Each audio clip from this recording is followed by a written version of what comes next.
Part 7 की शुरुआत वहीं से होती है जहां से पिछला एपिसोड खत्म हुआ था। गुवान दूही का बॉडीगार्ड बनने के लिए मान जाता है तो दूही उसे आज से ही काम पे लगने के लिए कहती है, लेकिन गुवान उसको कहता है कि अभी एक इम्पोर्टेंट काम है, इसीलिए हमें वहां पर जाना पड़ेगा। ये कहकर वो टेलीपोर्ट होकर क्लॉक टावर के ऊपर आ जाता है जहाँ से पूरी सिटी पर नजर पड़ती है, लेकिन दूही को हाइट से डर लगता है इसीलिए वो चिल्लाने लग जाती है। वो उसको कहती है कि आखिर तुम मुझे यहाँ पर क्यों लेके आए हो। गुवान कहता है कि यहाँ से मैं सारे इंसानों को देख सकता हूँ और उस मजबूर इंसान को मैं ढूंढ सकता हूँ जिसके साथ मैं डील कर पाऊंगा। इसीलिए वो अपनी पावर से अपने चारों तरफ इंसानों को ढूंढने लग जाता है और तभी फिर से उसकी उंगली में आग लग जाती है और इस दफा तो दोनों उंगलियों में आग लग जाती है। तभी उसे डील करने के लिए एक इंसान मिल जाता है, इसीलिए वो टेलीपोर्ट होकर एक हॉस्पिटल में आ जाते हैं जहाँ सबसे पहले तो वो अपनी आग बुझाता है और दूही को एक कप ठंडा पानी दे देता है। फिर वो एक आदमी को डॉक्टर से बात करता हुआ देखता है जहाँ पर डॉक्टर उसको कहता है कि हम तुम्हारी बेटी को नहीं बचा सकते क्योंकि ये कैंसर की फाइनल स्टेज है और आगे इलाज कराने का अब कोई फायदा नहीं है। वो आदमी तो डॉक्टर के सामने बहुत ही ज्यादा रोता है मगर डॉक्टर उसकी कोई नहीं सुनता।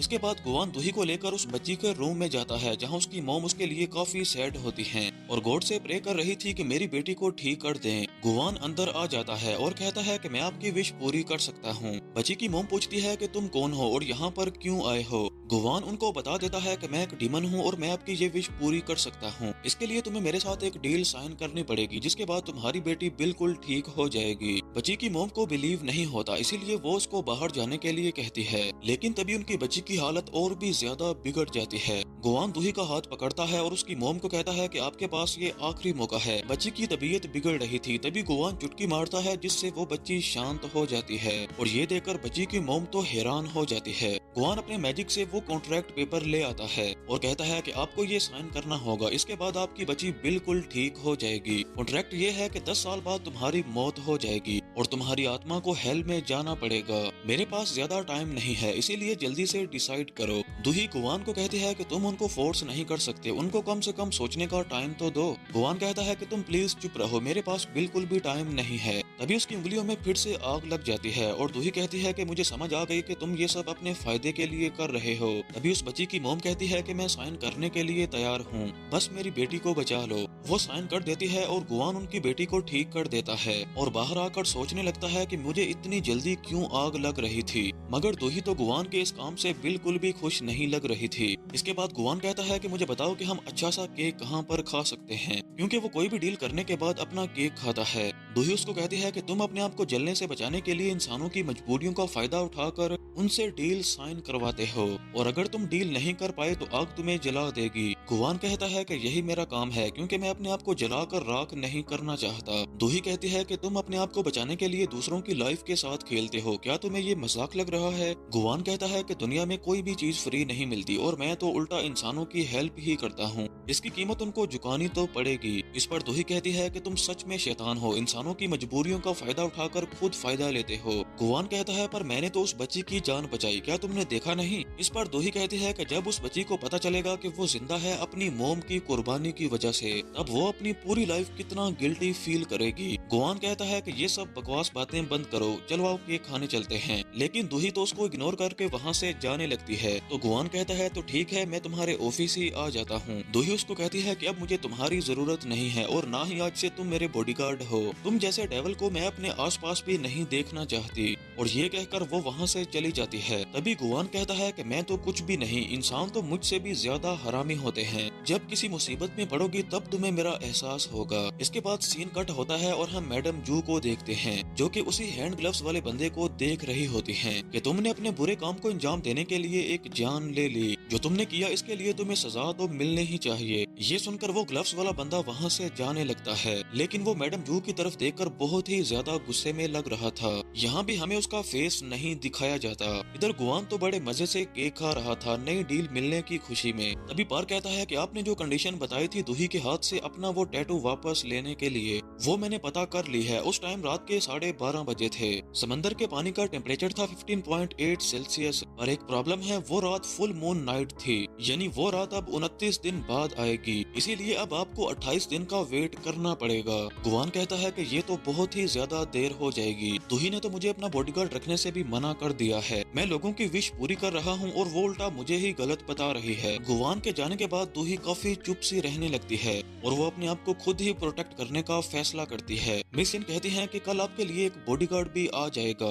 वहीं इधर गुवान को दूही की अभी भी वो बातें याद आ रही थी, इसीलिए वो हॉस्पिटल चला जाता है उस बच्ची को मिलने के लिए, जहाँ पर वो बच्ची और उसके डैड होते हैं। गुवान उस बच्ची से पूछता है कि क्या तुम्हारी कोई विश है। उसके डैड कहते हैं कि इसकी विश तो पूरी होने वाली है, ये अपना बर्थडे हॉस्पिटल से बाहर मनाना चाहती थी और आज मेरी बच्ची हॉस्पिटल से बाहर जा सकती है। मगर गुवान फिर भी उस बच्ची से पूछता है कि क्या तुम्हारी विश यही है। वो बच्ची गुवान के कान में कहती है कि नहीं, मेरी विश है कि मेरे मॉम डैड कभी भी मेरी वजह से मुसीबत में ना पड़े। यानी बच्ची तो बस अपने मॉम डैड को दुखी नहीं देखना चाहती थी। तभी बच्ची की मम्मी उसको बुलाती है और तीनों बहुत ही ज्यादा खुश होकर वहाँ से चले जाते हैं। लेकिन गुवान तो इस छोटी सी बच्ची की बात सुनकर हैरान हो गया था। वो कहता है कि छोटी सी है और अपने मॉम डैड की फिक्र है। इधर दूही जिस रेस्टोरेंट में मीटिंग कर रही थी वहीं पर उस बच्ची का बर्थडे मनाया जा रहा था, तो दूही उन तीनों को देखकर बहुत ही ज्यादा खुश होती है। दूही को भी अपने मॉम डैड की याद आ जाती है। इसके बाद वो मिस सिन के साथ ऑफिस जाने लगती है। मिस सिन कहती है कि आपके बॉडीगार्ड का इंतजाम हो गया है। दूही जैसे ही बाहर आने वाली होती है तो बाहर गुवान होता है। उसने अपने हाथ में छाता पकड़ा हुआ था क्योंकि बाहर बारिश हो रही थी। दोनों बिना कुछ कहे काफी देर तक बस एक दूसरे को देख रहे थे। दरअसल गुवान ही दूही का बॉडीगार्ड है। इसके बाद वो ऑफिस में आ जाता है और मिस सिन को कहता है कि क्या मुझे कोई गन भी दी जाएगी, लेकिन मिस सिन कहती है कि नहीं, तुम अपने हाथों से ही हिफाजत करोगे। इसके बाद गुवान वहाँ पर बैठकर कुंफू की बुक पढ़ने लगता है और ऑफिस की सारी लड़कियाँ गुवान को ही बस देखी जा रही थी। वो कहती है कि हाय, ये कितना हैंडसम है, लेकिन गुवान तो अपने पूरे फोकस के साथ अपनी बुक पढ़ रहा था। इसके बाद वो दूही को उसके घर छोड़ने जा रहा था तो दूही उससे पूछती है कि तुमने अपना माइंड क्यों चेंज किया। गुवान कहता है कि मेरी लाइफ में कुछ ज्यादा ही सुकून था, इसीलिए मैंने सोचा कुछ प्रॉब्लम्स के ही गले पड़ जाऊं। दूही पूछती है कि तुम डीमन कैसे बने। गुवान कहता है कि मैं डीमन 200 सालों से बना हुआ हूँ और इससे पहले तो मैं इंसान ही था और तुम सब जैसा लो लेवल इंसान नहीं था, इसीलिए तो गॉड ने तुम सब में से मुझे चूज किया। मेरे पास हेल्थ की जिम्मेदारी है क्योंकि तुम सब में से मैं ही सबसे ज्यादा काबिल हूँ। दूही तो कहती है कि ये कितनी ज्यादा फेंकता है। इसके बाद वो मैडम जो को कॉल करती है लेकिन कॉल लग ही नहीं रही थी, इसीलिए वो उनसे मिलने के लिए उनके घर की तरफ जाती है। और वहाँ पर वो देखती है कि मैडम जो तो वहाँ पर बैठे हुए अपने ग्रीन हाउस में ही मर चुकी थी, जो देखकर दूही काफी ज्यादा सैड होती है और फूट फूट कर रोने लगती है। गुवान को कहती है कि मैं तुम्हारे हर कॉन्ट्रैक्ट पर साइन करने के लिए तैयार हूँ, बस मैडम जू को बचा लो। इस पर गुवान कहता है कि मैं किसी मरे हुए को वापस से जिंदा नहीं कर सकता। इसके बाद हमें मैडम जू के फ्यूनरल का सीन दिखाया जाता है, जहाँ पर मैडम जू का बेटा और बेटी दोनों ही मगरमच्छ के आंसू रो रहे थे। वहीं दूही उनसे थोड़ी ही दूर मैडम जू को याद कर रही थी। तभी जूसिक उसको आकर कहता है कि मैडम जू ने मरने से पहले एक फाइनेंशियल टीम बनाई थी, लेकिन अभी उस टीम को बोर्ड मेंबर्स ने कैंसिल कर दिया है। तभी वहाँ पर सुवान आ जाती है और कहती है कि अब तो तुम्हारी साइड लेने के लिए मोम भी नहीं है, मगर दूही अब भी उसको चुप करवा देती है। इसके बाद दूही और गुवान देखते हैं कि यहाँ पर तो सभी लोग बहुत ही ज्यादा खुशियाँ मना रहे हैं और वो कहते हैं कि ये फ्यूनरल नहीं, ये तो कोई पार्टी हो रही है। दूही आसपास देखती है कि यहाँ पर तो सभी लोग बिजनेस की ही बातें कर रहे हैं। दूही को बहुत ही ज्यादा बुरा फील होता है, इसीलिए वो यहाँ से चली जाती है।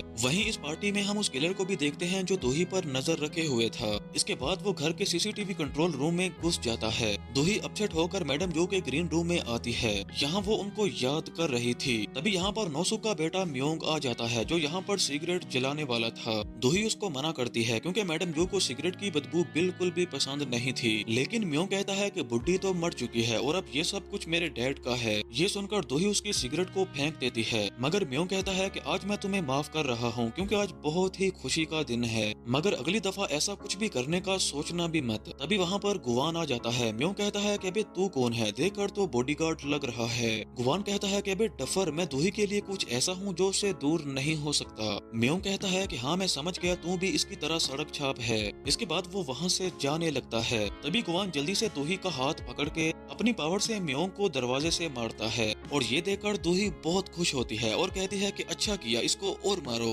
तभी यहाँ पर पुलिस वाले आ जाते हैं जो इन सभी को बात करने के लिए अंदर बुलाते हैं, जहाँ पर वो किसी मेडिसिन का नाम ले रहे थे। वो कहते हैं कि मरने से पहले उन्होंने ये मेडिसिन ली थी, मगर दूही कहती है कि नहीं, उन्होंने कभी भी ये मेडिसिन नहीं ली क्योंकि उनको इस मेडिसिन से एलर्जी थी। और तभी दूही समझ जाती है कि उनको किसी ने जानबूझकर मारा है पर नौसू कहता है कि अब इस सब का कोई भी फायदा नहीं है। हमारे लिए और कंपनी के लिए अच्छा यही है कि हम यही अनाउंस करें कि उनकी मौत हार्ट अटैक से हुई है, क्योंकि हमारे शेयर ऑलरेडी डाउन चल रहे हैं और अगर बाहर लोगों को पता चला तो इससे हमारी इमेज और भी ज्यादा खराब हो सकती है। इसीलिए सभी मान जाते हैं, मगर दूही नहीं मानती। वो कहती है कि कुछ भी हो जाए मैं पता लगा के रहूंगी, मगर सुहान कहती है कि सच पता करने से कुछ भी फायदा नहीं होगा, इससे हमारी मोम तो वापस नहीं आ जाएंगी। इसीलिए अभी हमें कंपनी के बारे में ही सोचना चाहिए। और दूही समझ जाती है कि इनमें से ही किसी ने मैडम जू को मारा है। इसीलिए वो मैडम जू को इंसाफ दिलाने के लिए बाहर जाकर सबको कह देती है कि मैडम जू की मौत नेचुरल नहीं है, बल्कि उनका किसी ने मर्डर किया है। लेकिन यहाँ सारे बंदे नौसूख के ही थे, इसीलिए वो उसको चुप रहने के लिए कहते हैं। इसके बाद नौसूख मैडम जू के लॉयर को कहता है कि मेरी मोम की आखिरी वसीयत को पढ़ा जाए। सभी को यही लग रहा था कि मैडम जू अपनी सारी प्रॉपर्टी अपने बड़े बेटे नौसूख के नाम करेंगी, मगर मैडम जू ने तो अपनी सारी कंपनीज, शेयर्स, इवन के सब कुछ दूही के नाम पर ट्रांसफर कर दिया था। पर एक कंडीशन भी थी कि मैडम जू के मरने के 1 साल के अंदर अंदर दूही को शादी करनी पड़ेगी,